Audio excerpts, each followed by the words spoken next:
Palavra da Verdade, com Hernandes Dias Lopes.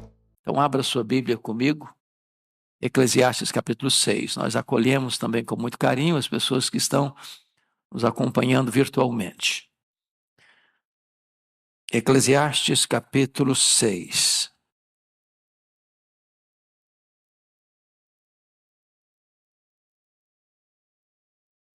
Lido o texto, mantenha a sua Bíblia aberta, por favor, nesta passagem comigo. Salomão, assim, escreve: há um mal que vi debaixo do sol e que pesa sobre os homens. O homem a quem Deus conferiu riquezas, bens e honra, e nada lhe falta de tudo quanto a sua alma deseja. Mas Deus não lhe concede que disso coma, antes o estranho o come. Também isto é vaidade e grave aflição.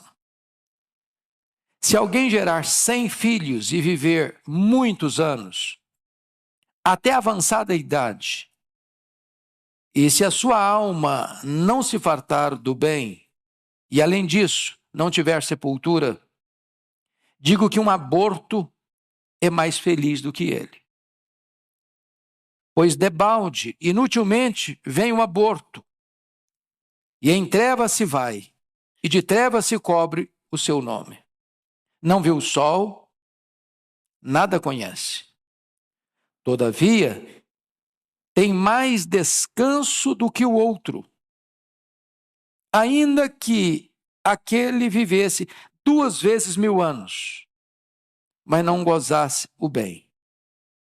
Porventura, não vão todos para o mesmo lugar? Todo o trabalho do homem é para sua boca, e contudo nunca se satisfaz o seu apetite. Pois que vantagem tem o sábio sobre o tolo, ou o pobre que sabe andar perante os vivos? Melhor é a vista dos olhos do que o andar ocioso da cobiça. Também isto é vaidade, correr atrás do vento. A tudo quanto há de vir já se lhe deu o nome, e sabe-se o que é o homem, e que não pode contender com quem é mais forte do que ele. É certo que há muitas coisas que só aumentam a vaidade, mas que aproveita isso ao homem? Pois quem sabe o que é bom para o homem durante os poucos dias da sua vida de vaidade, os quais gasta como sombra?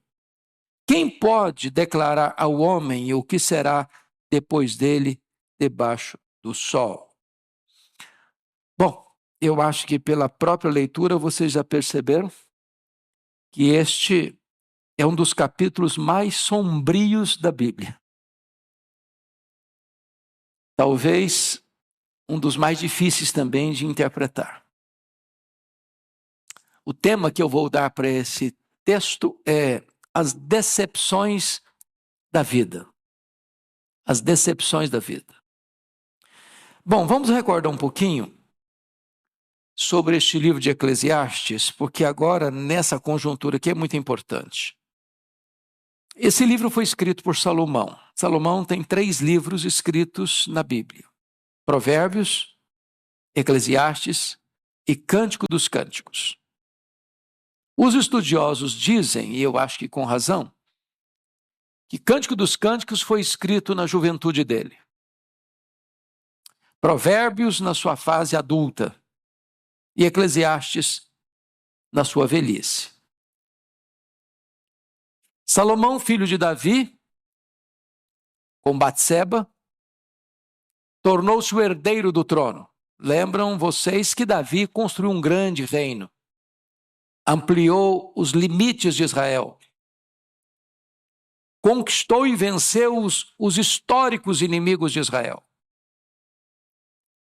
De fora para dentro, ninguém conseguiu superar Davi. Ele foi um guerreiro vitorioso. Mas foi um homem que não soube lidar com os problemas internos, com os problemas da própria vida e da própria família. Se ele foi um grande vitorioso para fora, ele foi um grande derrotado para dentro. Tropeçou nas suas próprias pernas. Enfrentou as suas maiores e as mais amargas derrotas dentro de casa. Salomão, filho de uma relação complexa, porque a mãe de Salomão era mulher do sacerdote, do soldado Urias, e Davi casou-se com ela para esconder um pecado. Mas Deus, que é tão misericordioso e perdoador, resolve escolher o filho de Davi com Batseba para ser o seu herdeiro, o seu sucessor. E Salomão é esse homem que começa bem e termina mal. Porque vocês se lembram que quando ele assume o trono, ele pede para Deus sabedoria. Ele podia pedir o que quisesse pedir. Deus franqueou para ele. E ele pede a Deus sabedoria. E junto com a sabedoria, Deus deu riqueza. Riqueza colossal. Colossal. Por providência divina, Salomão vive em paz nas fronteiras. Ele não teve que ser um guerreiro como seu pai. Ele não teve que pegar a espada como seu pai. Ele não teve que lidar com inimigos terríveis do lado de fora. Então o governo dele foi um governo de fausto, de luxo, de riqueza, de pompa, de glória, de esplendor. No começo ele foi tão bem. Sua sabedoria proverbial era conhecida em Israel e fora de Israel. Coube-lhe o privilégio de construir o templo de Jerusalém. E o seu pai tinha o desejo de construir e Deus disse, não, você não vai construir uma casa para mim, eu vou construir uma casa para você. E com isso Deus está dizendo, eu vou construir para você, não uma casa física, eu vou construir para você uma casa permanente, no sentido de que seu herdeiro ou os que procederão de ti hão de reinar sempre. E claro, falando de Jesus como filho de Davi, que herdaria um trono eterno. Mas então Salomão tem o privilégio de construir o templo.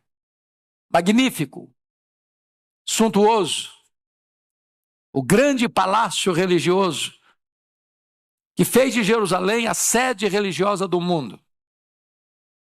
Mas com o tempo Salomão se perdeu.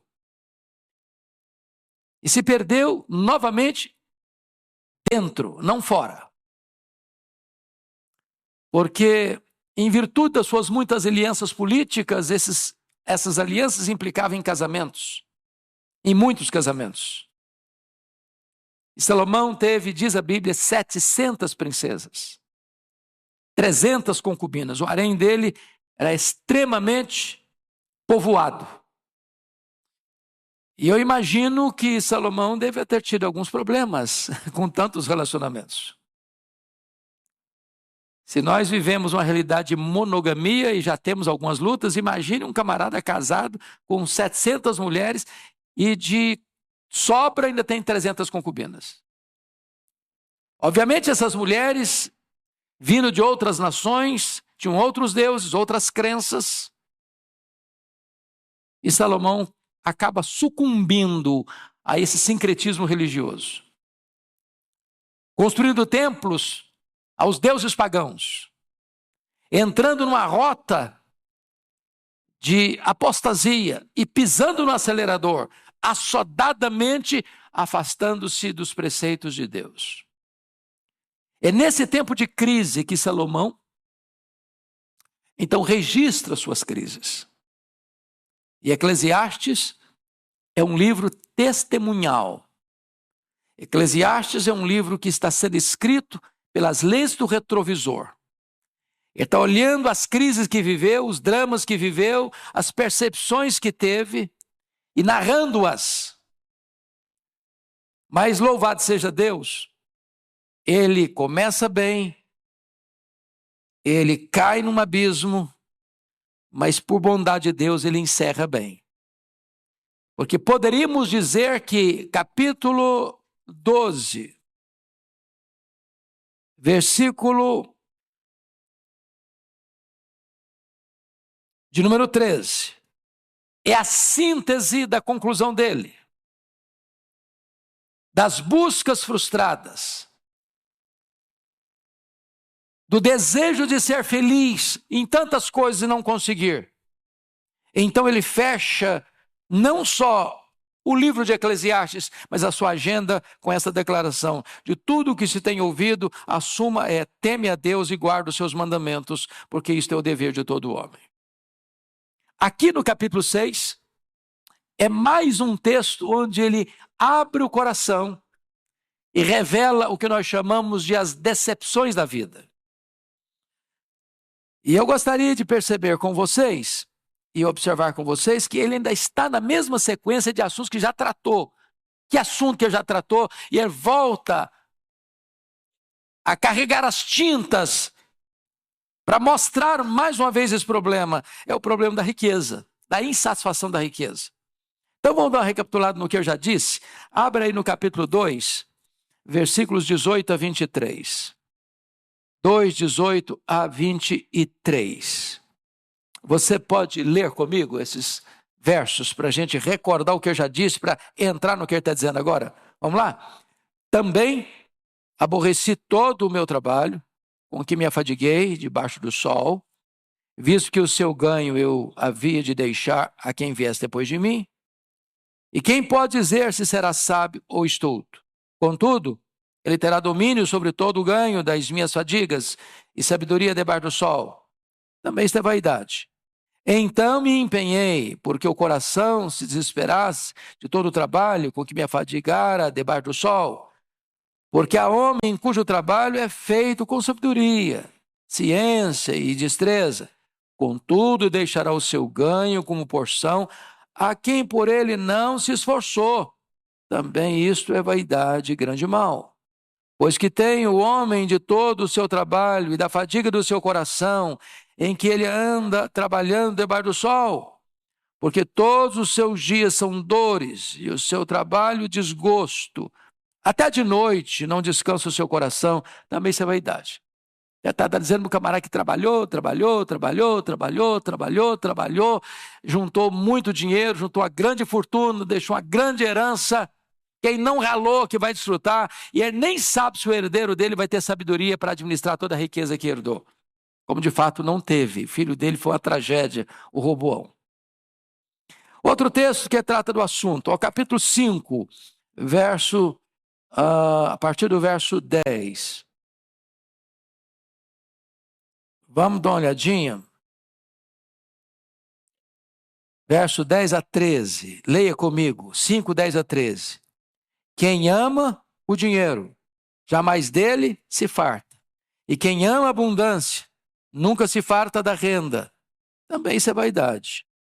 Onde os bens se multiplicam, também se multiplicam os que deles comem. Que mais proveito, pois tem os seus donos, do que os verem com seus olhos. Doce é ao sono do trabalhador, quer coma pouco, quer muito. Mas a fartura do rico não o deixa dormir. Ele está dizendo do camarada que tem muito dinheiro, mas vive perturbado. O cara pobre, trabalha, chega em casa cansado, na cultura brasileira como um bom prato de arroz com feijão, e dorme uma noite bem dormida para acordar de madrugada e começar tudo de novo. O rico, com muito dinheiro, dormindo numa cama macia, com travesseiro de pena de ganso, com lençóis de fio egípcio, com música ambiente, mas ele não dorme, porque ele fica muito angustiado. Seus negócios são muito grandes, ou ele ganha muito, ou ele perde muito, e ele vive nesse estresse a vida inteira. Agora, vamos dar uma olhadinha no que ele está dizendo nos versos 1 e 2, capítulo 6, 1 e 2. Vamos começar aqui para entender o que ele está falando. Vamos lá? Há um mal que vi debaixo do sol, que pesa sobre os homens. O homem a quem Deus conferiu riquezas, bens e honra, e nada lhe falta de tudo quanto a sua alma deseja. Mas Deus não lhe concede que disso coma. Antes o estranho o come. Também isso é vaidade? Grave aflição. Qual o problema que ele está levantando aqui? É o cidadão que tem muito dinheiro, muita riqueza, muitos bens, muita honra, mas o que acontece com ele? Ele não encontra nenhuma satisfação nessas coisas. Sabe qual é o grande problema do homem? Insatisfação. Tem tudo? Tem nada. Chamaríamos isso de um rico pobre. Miseravelmente pobre. O que Jesus disse para a igreja de Laodiceia: tu és rico, mas nem sabes que és miserável, pobre, cego e nu. Tem muito, mas nada satisfaz sua alma. Ele tem riqueza, ele tem bens, ele tem honra, é o cara. Todo mundo bate continência para ele. Para toda a sociedade, ele é o cara. Aplaudido aqui, condecorado lá, medalha de honra ao mérito ali, diplomas de realizações lá, mas nada daquilo preencheu o vazio do seu coração. Nada que tenhamos, meus irmãos, fica claro aqui para nós. Nós vamos examinar no texto agora. Nem riqueza, nem bens, nem honra, nem qualquer benefício legítimo como longevidade, grande prole, pode preencher o vazio do coração do homem. Às vezes a pessoa diz, não, se você tiver uma boa família, você vai ser um cara batuta. E o cara tem uma boa família e não é batuta coisa nenhuma. Se você viver 100 anos com saúde, com qualidade de vida, você vai ser muito feliz. E aí o cara vive 100 anos com qualidade de vida e ele não foi feliz coisa nenhuma. Se você tiver muitos filhos e filhos bons, você vai ser abençoadíssimo, sua vida vai ser plena. Aí o cara tem muitos filhos e tudo certinho e ele não encontrou satisfação. Sabe por quê? No capítulo 3, versículo 11, Salomão vai dizer que Deus pôs o quê no coração do homem? A eternidade. A eternidade. E tudo aquilo que é terreno e temporal, transitório, não pode preencher o vazio do coração do homem. Então vamos à exposição do texto. A primeira coisa é a decepção da riqueza sem satisfação. É o que ele vai mostrar aí nos capítulos 1, nos versículos 1 a 6. Então, ele que já havia definido toda a trajetória da vida do homem debaixo do sol com vaidade das vaidades, agora ele vai mostrar uma decepção testemunhada no verso 1. Olha comigo. Há um mal que vi. Preste atenção aqui. Ele não está filosofando. Ele não está argumentando. Ele não está aqui conceitualmente definindo alguma coisa. Ele se apresenta como uma testemunha ocular. Ele viu, ele constatou. Não é que alguém lhe contou. Não é que ele leu em algum lugar. Não é que saiu um artigo numa revista especializada do assunto. Não, ele viu. Ele testemunhou. E o que ele viu? Há um mal que vi debaixo do sol e que pesa sobre os homens. E agora ele não diz que tipo de homem. Os homens. Generalizou todos os homens. E que mal é esse? Preste atenção. É Deus conceder riquezas, bens, honra. Quem concede isso? Segundo ele, Deus. E agora preste atenção.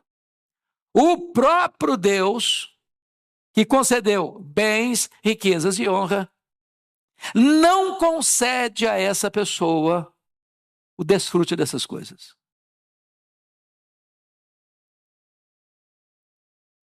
Você quer um negócio pior que isso? O cara tem tudo e não tem nada. E quem que não deixou não ter nada? Deus. Por que Deus não deixou que ele não tenha nada? Desfrutasse nada? Porque essa pessoa teve o dinheiro como seu Deus.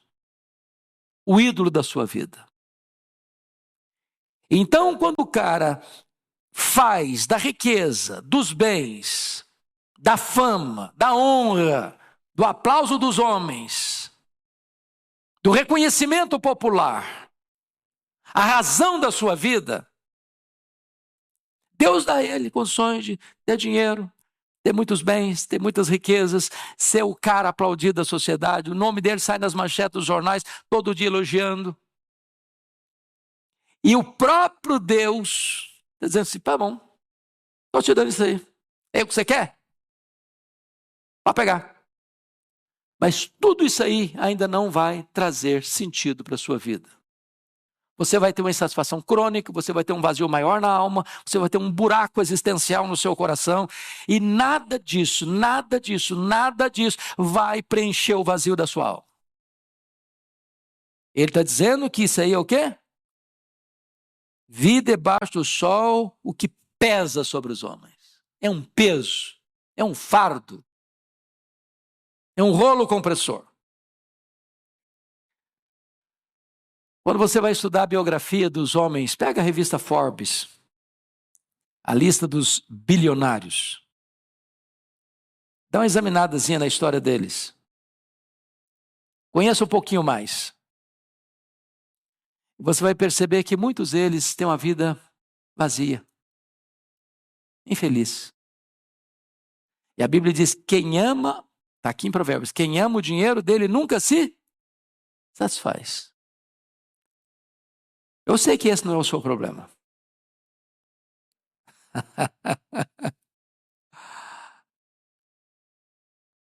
Você agradece a Deus o que Deus já lhe deu? Na linguagem do apóstolo Paulo, tendo o que comer, o que beber e o que vestir, com isso estejamos contentes? Porque a piedade com contentamento é o quê? Grande fonte de lucro. Mas o amor do dinheiro é a raiz de todos os males. E muitos nessa cobiça se atormentaram, se flagelaram com muitos tormentos. Se desviar da fé. Foi por isso que o Senhor Jesus Cristo afirmou que só tem dois senhores. E ele não disse que é Jesus e o diabo. Não é Jesus e César. Não é Jesus e o líder de uma nação. É Jesus e as riquezas. A riqueza é um senhor. É um feitor de escravos. Que requer adoração exclusiva. Devoção total. E quem se curvar diante de Mamon não consegue se curvar diante de Deus. Aí a pessoa tem a riqueza, ela tem os bens, ela tem a honra, ela é reconhecida pela sociedade. Mas Deus está dizendo, eu não vou deixar você desfrutar. Tudo isso aí que você tem não vai satisfazer você. Isso é uma coisa pesada para os homens. Segundo lugar, a decepção de ter riqueza, honra e prazer, mas não desfrutar de nada disso, é algo que é imposto pelo próprio Deus. Leia o 2 de novo comigo, vamos juntos. O homem a quem Deus conferiu riquezas, bens e honra, e nada lhe falta de tudo quanto a sua alma deseja. Mas Deus não lhe concede que disso coma, antes o estranho o come, também isso é vaidade e grave aflição. Entendamos uma coisa aqui, na teologia nós chamamos de graça comum e graça especial. Não é verdade que Deus só abençoa o crente e não abençoa também o descrente. O que Jesus disse? Que a chuva e o sol vêm sobre quem? Os justos e os injustos. Você conhece gente que não é crente, que tem uma boa família, tem um bom emprego, tem sucesso financeiro, que galga os degraus do sucesso da vida, que fica no grau da pirâmide social no topo? Conhece? Claro que conhece. Você conhece gente não crente que tem saúde, beleza? Tem um casamento bom, que tem filhos educados, bem-sucedidos na vida, conhece? Claro que conhece. Como é que nós chamamos isso? Graça comum. O que é a graça especial? É a graça da salvação. É possível você receber a graça especial, ser salvo e não ser rico? E não ser famoso? E não ter os aplausos e as honras deste mundo? É claro que sim. Agora, quando você coloca os dois, o rico de coisas apenas do aqui e do agora, da graça comum, e o pobre, que tem a graça especial, a salvação em Cristo, de fato, quem é mais rico? Provérbios diz, há ricos pobres e há pobres ricos. Se você está salvo pela graça, se você é cidadão do céu, se você é herdeiro de Deus, se você é co-herdeiro com Cristo, se seu nome está escrito no livro da vida, nem todo o ouro do mundo pode comprar o que você tem e recebeu de graça. Você é riquíssimo. Riquíssimo. E o que adianta um homem ter tudo?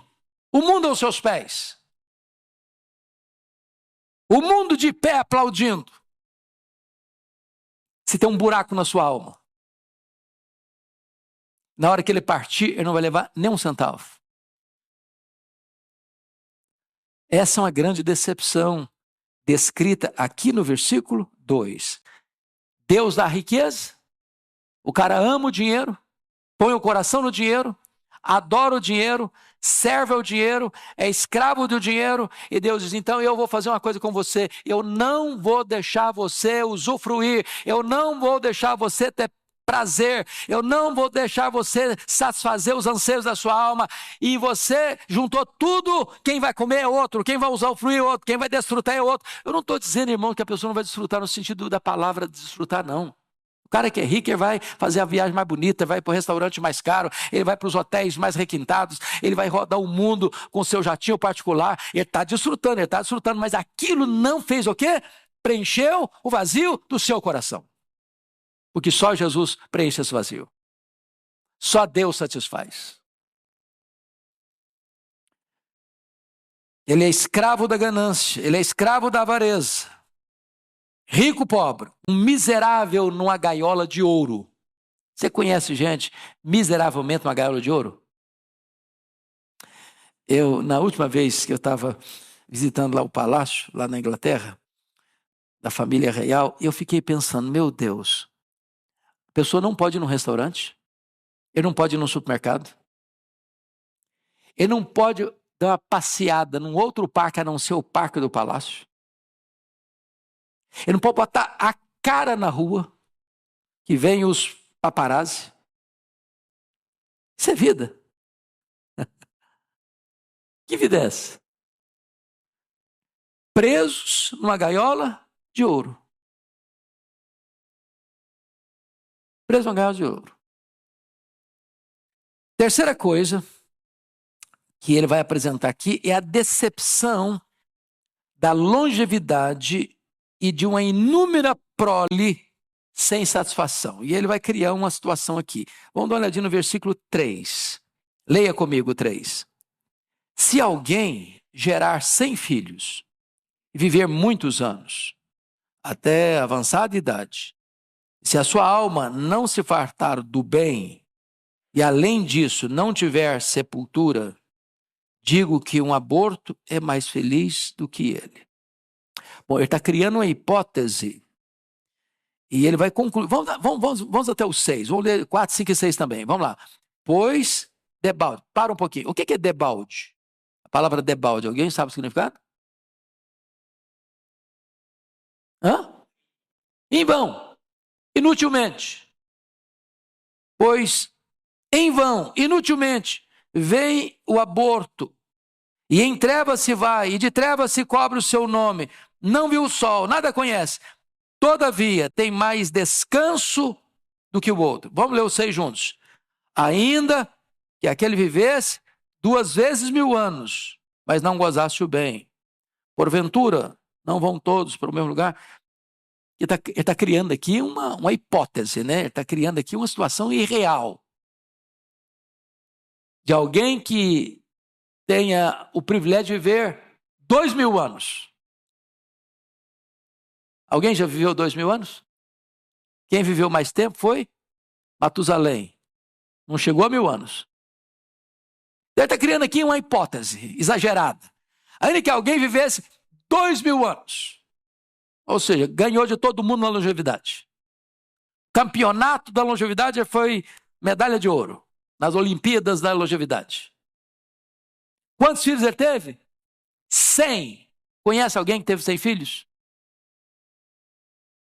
Bom.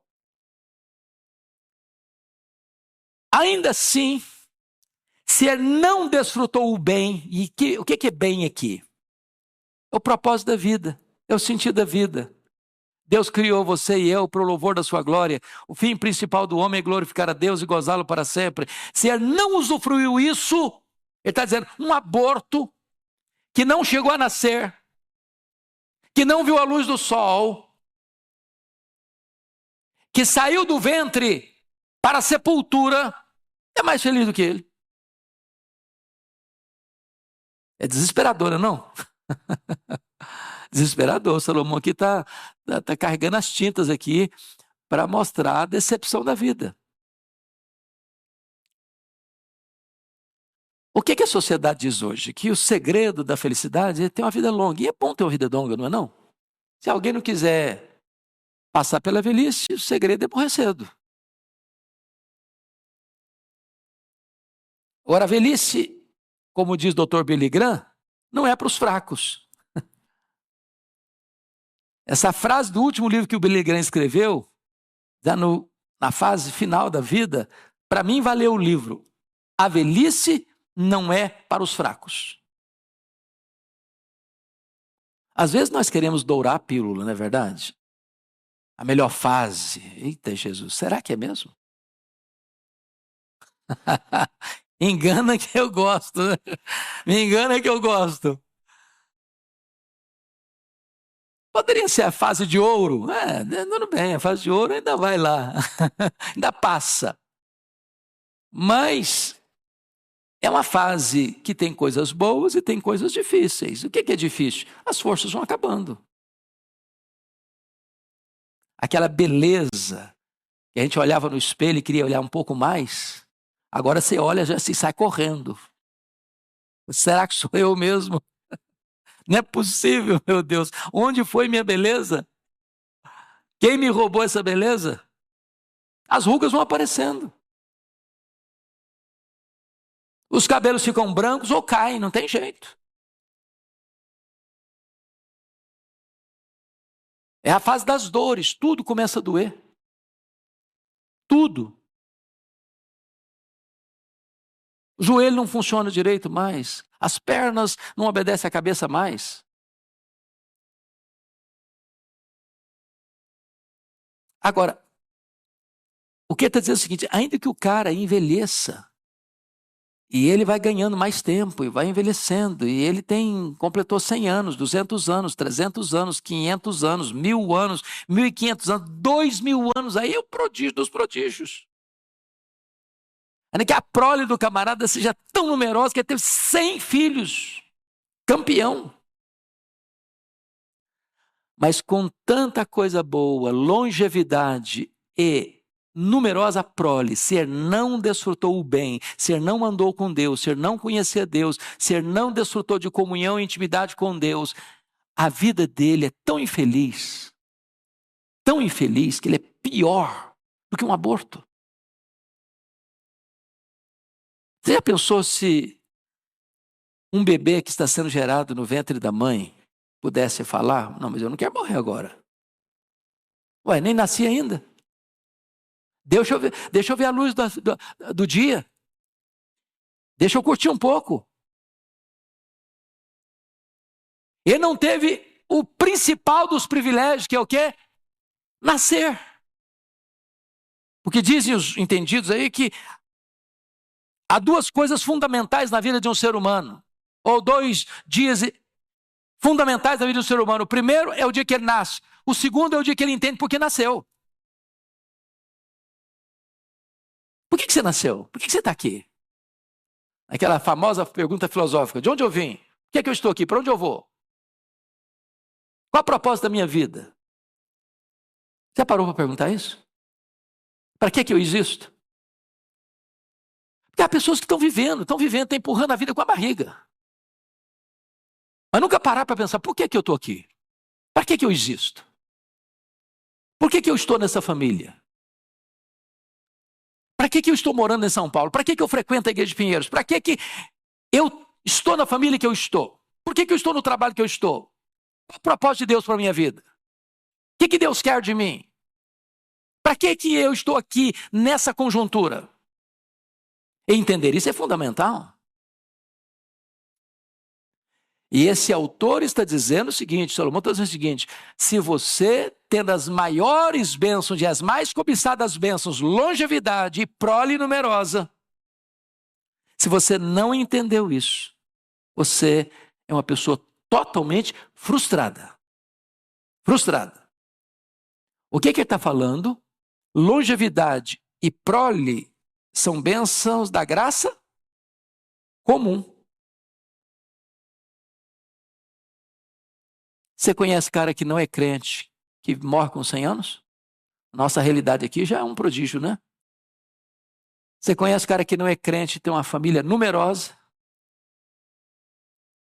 e baixa a sepultura sem nunca ter a dor de ver um filho morrer? Não é uma coisa maravilhosa? Mas sem Jesus, até isso não satisfaz o coração. Quando eu vou para a Bíblia, eu encontro algumas pessoas, por exemplo, em relação a prole. O Roboão, filho do Salomão, a Bíblia não diz quantos filhos teve aqui, mas o Roboão, filho dele, de Salomão, sabe quantas mulheres ele teve? 18. O pai teve 1000. O filho teve 18. Teve 60 concubinas. Então, era um cara meio perturbado também, né? Não? Vocês estão falando de uma 78 mulheres. Sabe quantos filhos ele teve? 88 filhos. Bom, se for olhar do ponto de vista humano, esse cara aí é o cara, né? Foi uma tragédia. Ele foi uma tragédia. O reino de seu pai, tão suntuoso, foi rasgado. 10 das 12 tribos saíram do comando dele. Você pega a história de um Gideão. Quem está lembrado aqui do o juiz Gideão? Levanta a mão se você ouviu falar em Gideão. Todo mundo aqui, não já? Todo mundo. Sabe quantos filhos Gideão teve? 70. 70 filhos. Eu tenho certeza que eu não lembrava o nome de todos. Certeza. Eu ia chamar o José e queria chamar o Antônio. Ô José, ô Antônio, talvez o 50º era o filho que eu queria chamar. Sabe o que aconteceu com ele? Ele teve um filho fora do casamento. Sabe como é chamar esse filho? Abimeleque. Sabe o que aconteceu com esse filho fora do casamento? Seduziu o povo para dizer o seguinte: não escolha um dos filhos como rei, não, como líder, não. Porque tem muitos lá, a competição vai ser grande. Eu sou único. Então, me indiquem como líder que vai ser melhor para vocês. Indicaram-no. Sabe o que aconteceu? Começo do governo dele, ele matou os 70 irmãos num dia só. Ele matou os 70 irmãos num dia só. Você já imaginou o que é isso? O fato de alguém ter longevidade, o fato de alguém ter prole, o fato de alguém ter riqueza, o fato de alguém ter bens, o fato de alguém ter honra, em si mesmo, não faz o quê? Preenche o vazio da alma.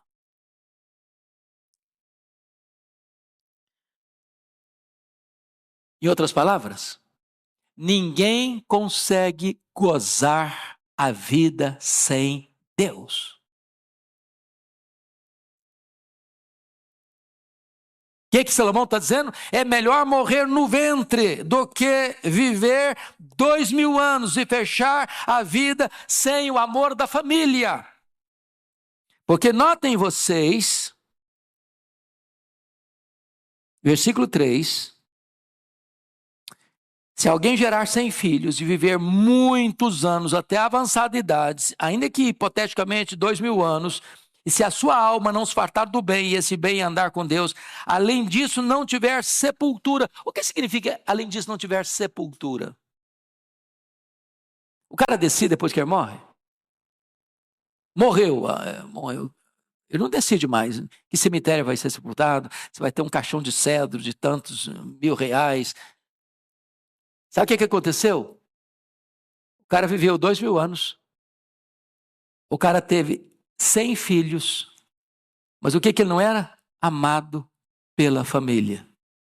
Não teve ninguém da própria família para sepultá-lo. Ele foi sepultado como um indigente.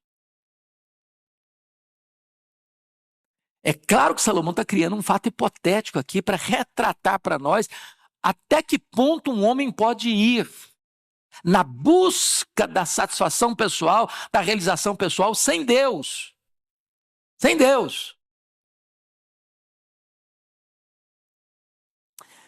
Vamos ao outro ponto do texto. A decepção do trabalho sem contentamento. O trabalho é uma bênção, gente? Quem acredita que o trabalho é uma bênção aqui? Todo mundo, né? E tem gente que acha que o trabalho é consequência do pecado. Não, de jeito nenhum. Quero saber quem inventou o trabalho. Não, você quer saber?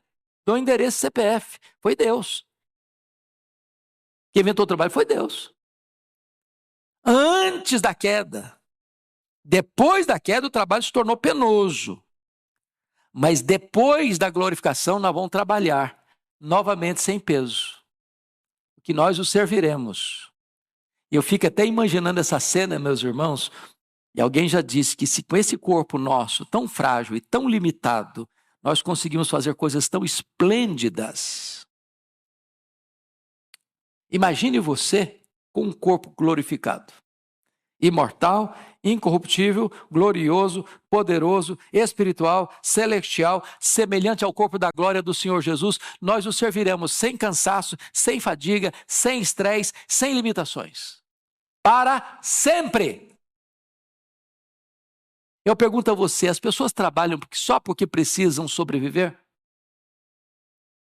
Você pega um cara hoje multibilionário, você falasse assim, a partir de hoje eu só vou ficar deitado na minha cama porque o que eu já ganhei vai dar para eu viver 100 anos sem precisar trabalhar.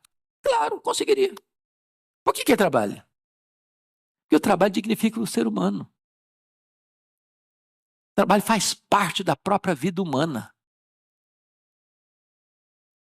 A ociosidade é uma tragédia.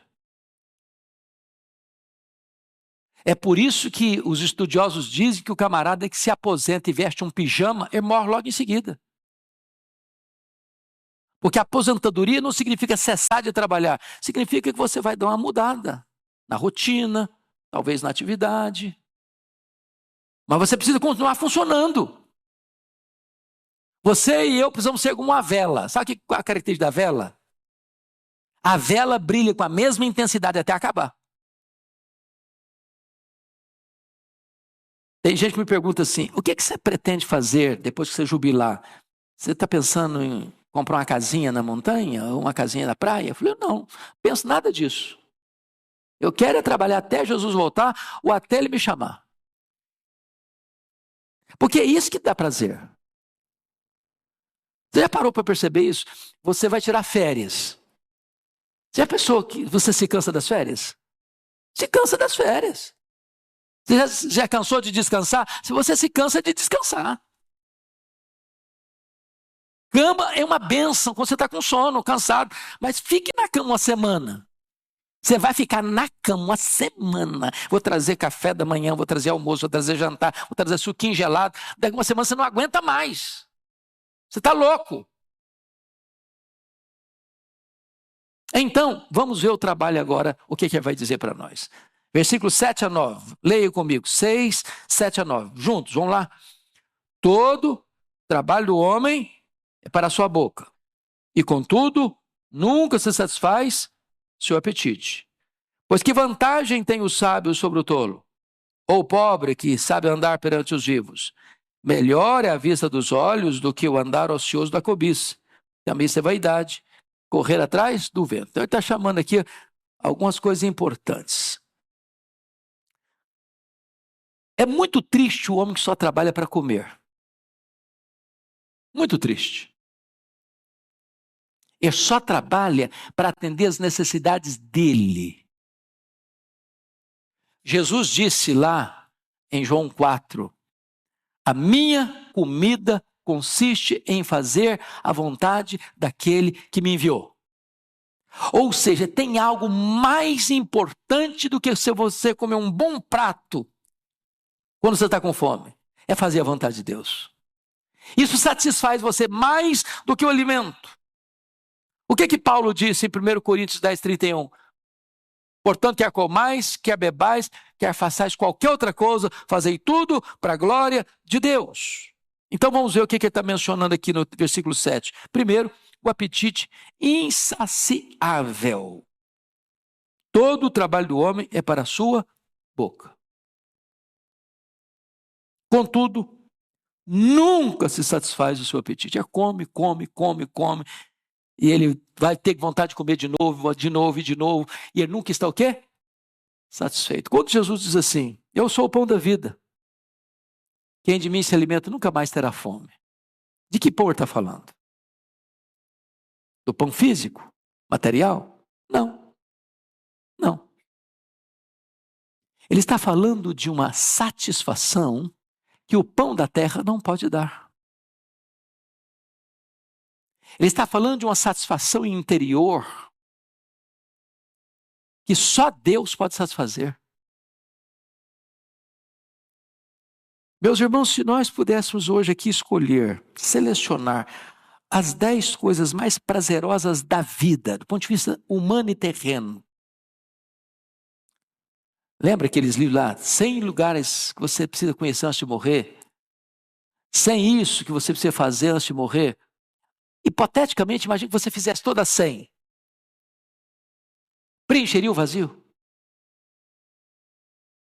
Imagine que nós fôssemos selecionar aqui os 10 ou os 100 hotéis mais chiques do mundo e você fosse a cada um deles. Ou que você tivesse uma seleção dos 100 melhores restaurantes do mundo e você fosse em cada um deles. Ao final, você estaria com o peito preenchido, com o vazio preenchido? Agora sim, agora eu estou feliz. Não estaria, não. Porque o cara que só busca satisfação nas coisas materiais, seja o dinheiro, seja o sexo, seja a fama, seja a honra, seja os aplausos do mundo, seja as medalhas de condecoração, seja isso, seja aquilo, ele vai ter tudo isso. E Deus está dizendo, eu não vou deixar você ter prazer em nada disso. Nada disso vai preencher o vazio do seu coração.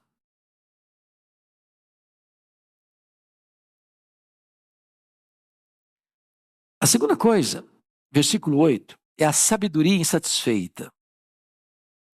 Pois que vantagem tem o sábio sobre o tolo? Ou o pobre que sabe andar perante o vivo? Hoje de manhã, no culto da manhã, o pastor Ival falou de determinados escritores que arrotam muita sabedoria e coisas muito profundas. E a pergunta é, será que essa profundidade toda planificou a vida delas? Que tem gente que acha que o chique é complicar as coisas simples. Você lê o cara, estou entendendo nada. É isso mesmo? Você lê de novo, ou eu sou ignorante demais, limitado demais, ou esse cara é inteligente demais, mas que na verdade ele acha que ser chique é complicar o simples. Quando na verdade a beleza está em você simplificar as coisas profundas e complexas. Mas pense num cara sábio. Mas pense no mais sábio. Pense no cara que tem vários títulos de honra ou mérito, dos mais requintados. Prêmio Nobel. Pergunta para ele, isso deu o significado da sua vida? Lá no fundo preencheu o vazio do seu coração? E a resposta honesta é um sonoro não, não, não. Tudo que jogou para dentro, todas as taças dos prazeres que ele jogou para dentro, só aumentou ainda mais o vazio da sua vida. O mais sábio tem desejos insatisfeitos que só Deus pode satisfazer. Mas agora, em terceiro lugar, vai falar do desejo vagabundo. Desculpe da expressão. Vagabundo é aquele que fica vagando. Olha o versículo 9. 6, 9. Melhor é a vista dos olhos do que o andar ocioso da cobiça.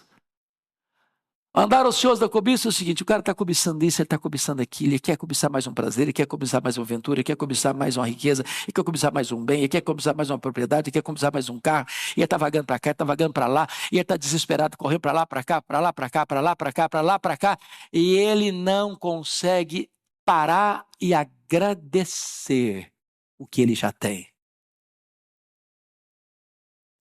Sabe qual é o risco disso? Chama-se insatisfação. Eva, num determinado momento, junto com Adão, imaginaram que o Éden era um lugar muito bichuruco, muito, muito, muito medíocre, que eles mereciam mais. E aí caíram. E arrebentaram com a gente também.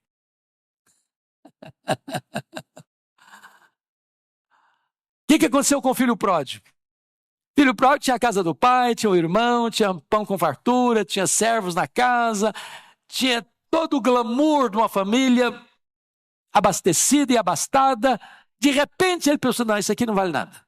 Está muito ruim, essa casa aqui tem nada, está com nada. Eu acho que a vida está pulsando lá no país distante. Meus irmãos, toda vez que o ser humano acha que ele merece mais, que o que ele tem não é bom, não é suficiente, ele vai ser um eterno infeliz.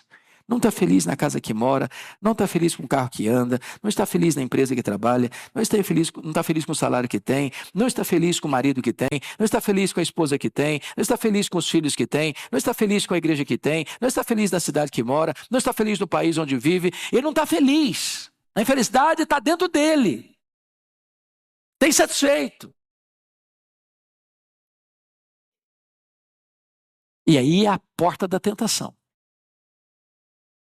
Aí é o quintal do inferno.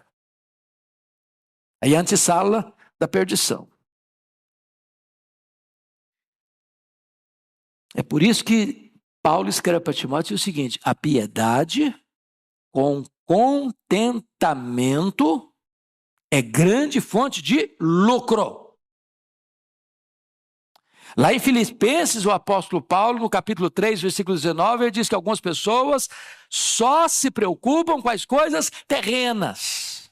O cara se casa por dinheiro, ele se divorcia por dinheiro, ele se corrompe por dinheiro, ele mente por dinheiro, ele vende a alma dele pro diabo por causa de dinheiro, ele morre por dinheiro, ele mata por dinheiro. E a hora que ele tem o dinheiro não satisfaz. Lembra dos bandeirantes? E aqui no Brasil correram atrás de pedras preciosas? E de repente carregavam no colo, no peito, de pendurado no pescoço, sacola com um monte de pedras verdes. Esmeralda, não é isso? Esmeralda. E aí vinha a febre. O cara tremia todo. E a morte chegando, e o cara tentava empurrar aquele saco de pedras preciosas para dentro dele. mas não resolvia. Não resolvia. Preocupação com as coisas materiais. Melhor é você ter o pouco com desfrute que ter muito e não usufruir nada. E quando eu falo usufruir, eu não estou nem falando no aspecto de poder comprar a melhor roupa, ir no melhor restaurante, comprar o melhor carro, morar na melhor casa. É de não usufruir com contentamento como dádiva de Deus. Para fechar, para encerrar, a decepção das perguntas sem respostas. Versículo 9, 10 e 11. Vamos dar uma olhadinha aí comigo? 10 e 11, vamos juntos? A tudo quanto há de vir, já se lhe deu o nome. E sabe-se o que é o homem. E que não pode contender com quem é mais forte do que ele. É certo que há muitas coisas que só aumentam a vaidade. Mas que aproveita isto ao homem? O homem não pode mudar o curso da história, nem contender com Deus. Os nomes já foram atribuídos, tudo já foi rotulado e categorizado. Em outras palavras, o homem não ganha discussão com Deus. Tenta discutir com Deus. Tenta entrar numa disputa com Ele. Paulo, escrevendo aos Romanos, diz: quem és tu, homem, para discutir isso com Deus? Pode, porventura, um vaso discutir com quem fez o vaso, o oleiro? O vaso não manda no oleiro, é o oleiro que manda no vaso. Não entre nessa discussão com Deus, você vai perder. Pega o livro de Jó. Vocês lembram dos golpes que Jó sofreu? Perdeu seus bens, enterrou seus filhos, perdeu a sua saúde, perdeu o apoio da mulher, perdeu o companheirismo dos amigos. E o que ele fez? Fez 16 perguntas para Deus. Por quê? Por quê? Por quê? Por quê? Por quê? Por quê? Por quê? Por quê? Parecendo criança de 4, 5 anos. Criança de 4, 5 anos é a fase das perguntas. Por quê? Por quê? Por quê? Por quê? Por que eu não morri e não vento da minha mãe? Por que eu não morri ao nascer? Por que a minha mãe não estava com seios múltiplos direito para morrer de fome? Por que o senhor não me mata de uma vez? E por quê? E por quê? E tal. E aí, ele, não contente com as perguntas, ele vai para as queixas. Ele fez 34 queixas contra Deus. O que Deus fez? Silêncio. Não respondeu nenhuma das perguntas. Quando Deus resolveu falar, Deus não respondeu nenhuma das perguntas, nenhuma das queixas. Deus fez 70 perguntas para ele. 70. Todas retóricas. E Deus perguntou: ô Jó, onde você estava quando eu lançava os fundamentos da terra? Onde você estava quando eu cercava as águas do mar? Onde você estava quando eu espalhava as estrelas do firmamento? O que Deus está fazendo com Jó? Jó, você, meu filho, é muito pequeno. Você está querendo desafiar a mim? Você está querendo ganhar a discussão de mim? Você precisa compreender quão grande eu sou. O que ele está mostrando nesse texto, meus amados irmãos, é que há perguntas que nós fazemos e aqui podemos não ter respostas.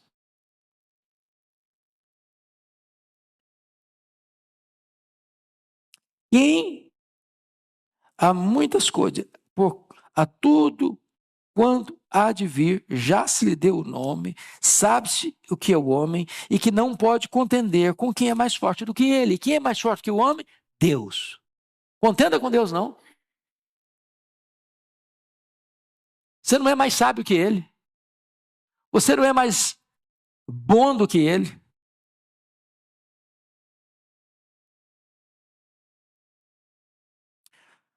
É certo que há muitas coisas que só aumentam a vaidade.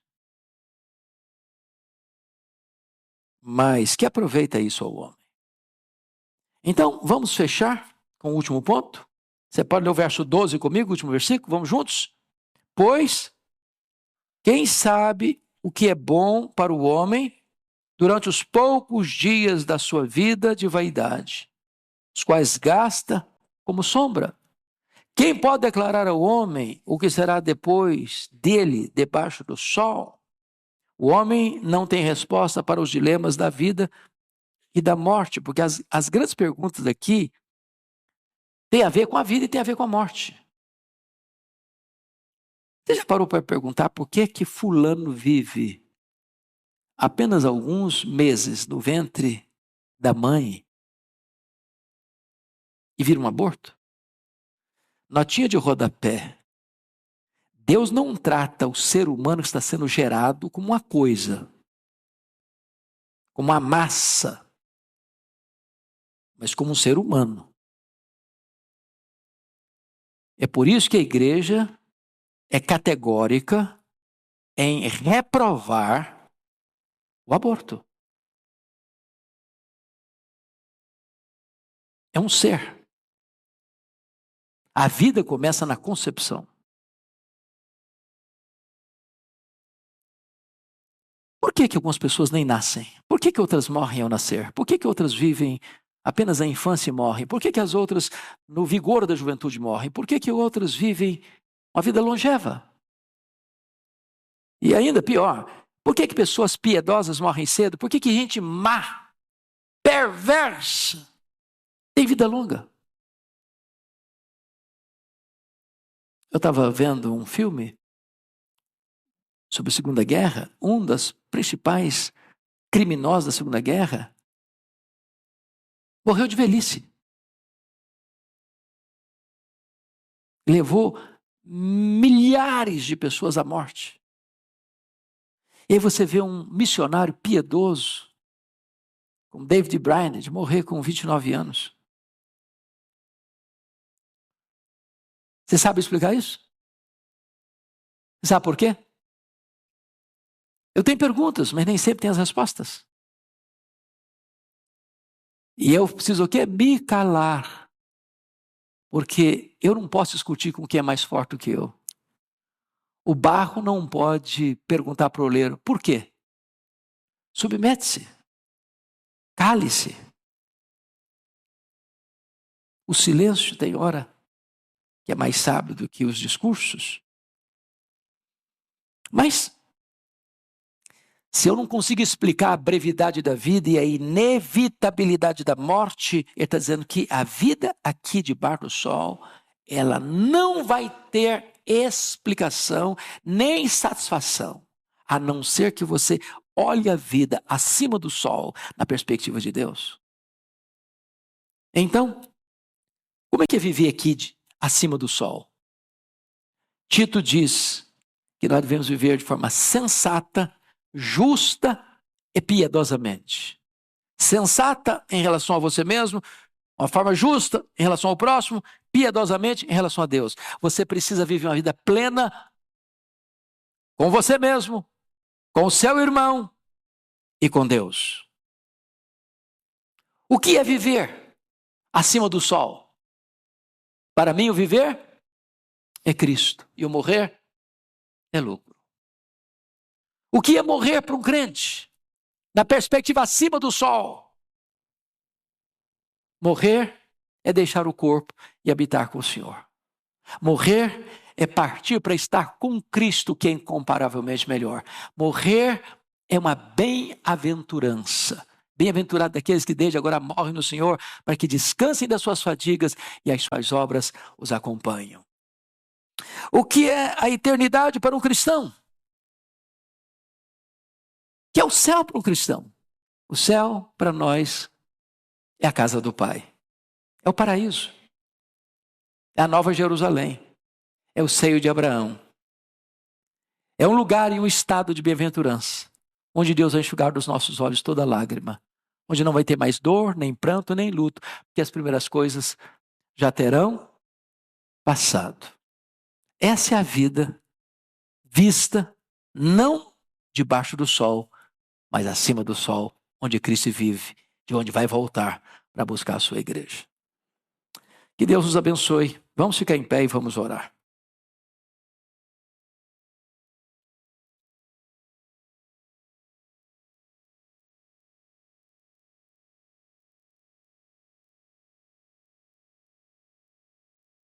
As coisas do aqui não satisfazem. As melhores coisas não satisfazem. Sem Deus, nada satisfaz. Mas você não precisa viver uma vida de eterna insatisfação e permanente decepção. Se você correr para Jesus, Ele tem para você vida e vida em abundância.